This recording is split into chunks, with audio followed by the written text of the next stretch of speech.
Present teacher. Hello students, how are you? I hope you are doing well.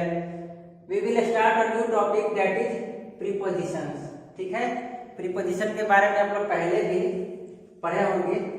Preposition क्या होता है बताइए. Preposition जो है ये किसी नाउन या प्रोनाउन के पहले यूज होता है. और करता क्या है ये प्रीपोजिशन जो है जिसके पहले यूज होता है डेट मीन्स नाउन या प्रोनाउन, उसका रिलेशन बताता है सेंटेंस के बाकी पार्ट से. ठीक है, आइए देखते हैं एग्जांपल में. पहले डेफिनेशन देखिए. A word or a group of words that shows place, position, time or movement is in relation to a noun is called a preposition. ठीक है, ये प्रीपोजिशन जो होता है ये या तो एक वर्ड का हो सकता है या ग्रुप ऑफ वर्ड्स का हो सकता है. ठीक है, और क्या कर सकता है ये प्लेस यानी जगह, पोजीशन स्थिति, टाइम समय और मूवमेंट गति, इन सब के बारे में बात करता है. इन सब को बताता है. प्लेस बताता है, पोजीशन बताता है, टाइम बताता है, मूवमेंट बताता है. ठीक है, किसका बताता है? किसी नाउन या प्रोनाउन को, किसी नाउन या प्रोनाउन के बारे में ये सब बताता है. ठीक है, किसके रेस्पेक्ट में ये सेंटेंस के जो बाकी पार्ट होते हैं उसके रेस्पेक्ट में किसी नाउन या प्रोनाउन का पोजीशन, टाइम, ठीक है, मूवमेंट या प्लेस बताता है. ओके, जैसे देखिए यहाँ पे the old man is sitting under the tree. Old man कोई बूढ़ा व्यक्ति है, वो बैठा हुआ है. कहाँ पे बैठा हुआ है? पेड़ के नीचे. अब यहाँ पे देखिए the old man is sitting. ठीक है, ओल्ड मैन बैठ रहा है अंडर द ट्री. अब ये ट्री नाउन है. ठीक है, अब बैठ रहा है तो कोई भी पूछेगा क्वेश्चन कि कहाँ बैठ रहा है. ठीक है, तो क्या होगा? Under the tree. ठीक है, अब ये ट्री जो नाउन है इसको रिलेट कर रहा है इससे. कौन रिलेट कर रहा है? तो ये अंडर. ठीक है, ये अंडर रिलेट कर रहा है इस पार्ट को इस ट्री से. कर रहा है या नहीं बताइए. The word man is sitting, word man बैठ रहा है. ठीक है, पेड़. अब क्या हुआ दोनों में रिलेशन? पेड़ के नीचे बैठ रहा है यानी ये के नीचे यानी अंडर. ये क्या बताया? ये रिलेशन बताया इस नाउन का. किससे रिलेशन बताया? किससे लिंक किया बताइए. इसका लिंकिंग किससे है? इसका लिंकिंग यहाँ इससे है, सेंटेंस के बाकी बचे हुए पार्ट से. ठीक है, तो ये प्रीपोजिशन क्या करता है? कोई भी नाउन या प्रोनाउन का पोजीशन, प्लेस, मूवमेंट ये सब बताता है. और वो करता क्या है? वो सेंटेंस के बाकी पार्ट को इस नाउन या प्रोनाउन से रिलेट करता है. Got it? जैसे एक और example, the diver jumped into the pool. Diver गोताखोर जो होते हैं उसको डाइवर कहते हैं. ठीक है, जो पानी के नीचे जाते हैं. ठीक है, तो क्या यहाँ पे है sentence the diver jumped. Diver जो है गोताखोर वो कूद गया इनटू द पूल. यहाँ तक तो ठीक है, कूद गया. अब कोई ये पूछेगा कि क्या, कहाँ कूद गया, कैसे कूद गया, तो क्या होगा? यहाँ देखिए पूल. ठीक है, पूल के अंदर कूद गया. ठीक है, तो ये इनटू क्या बता रहा है? इस पूल को रिलेट कर रहा है इस सेंटेंस के पार्ट से. ठीक है, इस सेंटेंस के ये वाला जो पार्ट है इससे इस पूल को रिलेट कर रहा है. कौन? ये इनटू. तो ये इनटू और ये अंडर ये दोनों क्या है? प्रीपोजिशन है. Got it? अब देखिए एक नोट.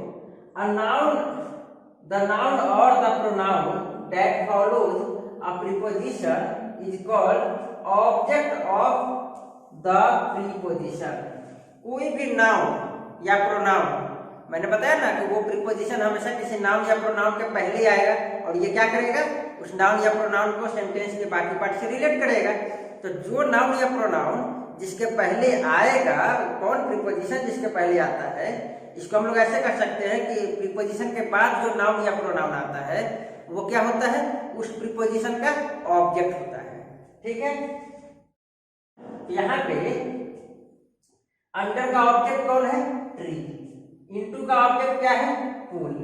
ठीक है, ये सब ये ट्री और पूल ये क्या है? ऑब्जेक्ट है. यहाँ देखिए एक और एग्जांपल है. The parrot is inside its cage. The parrot है इनसाइड इट्स केज, अपने केज के अंदर है. ठीक है, अब यहाँ पे बताइए इनसाइड. ये क्या बता रहा है, प्लेस बता रहा है ना, इनसाइड इट्स केज। अब इसका ऑब्जेक्ट कौन है, केज, केज इसका ऑब्जेक्ट हो गया। तो कोई भी प्रीपोजिशन के बाद जो नाउन या प्रोनाउन आएगा जो सेंटेंस के बाकी पार्ट से रिलेट करता है, उस नाउन या प्रोनाउन को हम लोग उस प्रीपोजिशन का ऑब्जेक्ट कहते हैं। आई होप आपको ये समझ में आया होगा, ठीक है। अब कितने टाइप के प्रीपोजिशन होते हैं बताइए, 5 काइंड। कितने काइंड के होते हैं, कितने प्रकार के, 5 प्रकार के। कौन कौन से, पहला simple prepositions, second compound preposition, third double preposition, fourth participle preposition and fifth phrasal preposition. Okay, 5 type है। आइए देखते हैं पहला टाइप क्या है, सिंपल प्रीपोजिशन। कौन सा होता है, these are one word preposition. ये बहुत ही सिंपल प्रीपोजिशन होता है, नाम भी इसका सिंपल प्रीपोजिशन ही है, सिंपल प्रीपोजिशन, ठीक है। तो ये जो सिंपल प्रीपोजिशन होता है ये वर्ड वर्ड प्रीपोजिशन होता है, जैसे एट हो गया, इन हो गया, बाय हो गया, ऑफ हो गया, ठीक है। These all are simple preposition. देखिए ये वन वर्ड के हो गया, after, at, by, in, of, ठीक है, till etcetera. Got it. Compound preposition कौन से होंगे, these are one word preposition. ये भी वन वर्ड प्रीपोजिशन होता है, ठीक है, लेकिन ये क्या होता है, इसके साथ एक प्रीफिक्स होता है। प्रीफिक्स आप लोग जानते हैं ना, किसी भी वर्ड के पहले लगाते हैं तो उस वर्ड के पहले कोई प्रीफिक्स होगा। कौन सा, या तो ए होगा या बी होगा, बी या और भी होते हैं, ये सब प्रीफिक्स लगे होते हैं। इसको हम लोग कहते हैं, क्या कहते हैं, कंपाउंड प्रीपोजिशन, ठीक है। जैसे देखिए बिहाइंड में बी लगा हुआ है, बिफोर में बी लगा हुआ है, बिहाइंड में बी लगा हुआ है, इनसाइड में ए लगा हुआ है, ठीक है। देखिए अबाउट में ए लगा हुआ है, ठीक है। तो ये सब जो है प्रीफिक्स होते हैं, किसी वर्ड के पहले लगा हुआ, ठीक है, इसको प्रीफिक्स कहते हैं। और ये प्रीफिक्स लगे होते हैं, इसीलिए इनको हम कहते हैं कंपाउंड प्रीपोजिशन, ठीक है। कंपाउंड प्रीपोजिशन जो होते हैं ये भी वन वर्ड का होता है, लेकिन इसमें और सिंपल प्रीपोजिशन में क्या अंतर है, इसमें प्रीफिक्स ए या बी, इन इस तरह के लगे होंगे, ठीक है। और सिंपल प्रीपोजिशन में कोई भी प्रीफिक्स नहीं होता है। Got it.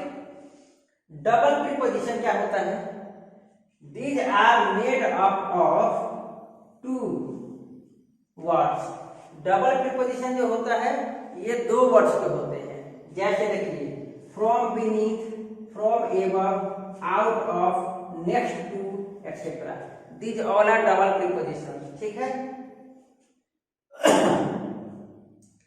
पार्टिसिपल प्रीपोजिशन किसको कहते हैं, आप लोग वर्ब में पढ़े होंगे पार्टिसिपल, उसमें क्या होता है, आईएनजी फॉर्म होता है ना, ये भी वही है, लेकिन यहाँ क्या है, ये प्रीपोजिशन है, आईएनजी फॉर्म में प्रीपोजिशन होता है। These are present participle form of verb and used without any noun or pronoun attached to them. ये जो होते हैं ये भी आईएनजी वाले फॉर्म होते हैं, आईएनजी वाला, ठीक है। जैसे देखिए रिगार्डिंग, नॉटविथस्टैंडिंग, बेयर विथ, ठीक है, ये सब क्या है, ये सब एक प्रीपोजिशन है, ये आईएनजी फॉर्म है, इसलिए इसको पार्टिसिपल प्रीपोजिशन कहते हैं। Got it.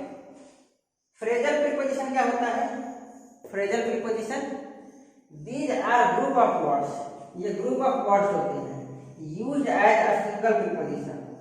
Group of words को अगर हम लोग क्या करते हैं, सिंगल प्रीपोजिशन में यूज करते हैं, सिंगल प्रीपोजिशन की तरह यूज करते हैं, तो उसको हम लोग कहते हैं फ्रेजल प्रीपोजिशन। क्या कहते हैं, फ्रेजल प्रीपोजिशन।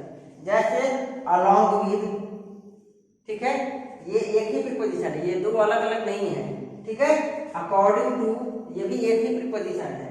इंस्टीड ऑफ, ये भी एक प्रीपोजिशन है। ये सब क्या है, ग्रुप ऑफ वर्ड्स है, ठीक है।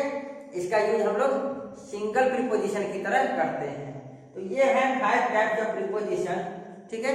कौन कौन से, सिंपल प्रीपोजिशन, इसके बाद compound preposition, double preposition, participle preposition और लास्ट में फ्रेजल प्रीपोजिशन, ठीक है। आई होप ये आपको समझ में आया होगा, ठीक है। Okay, thank you.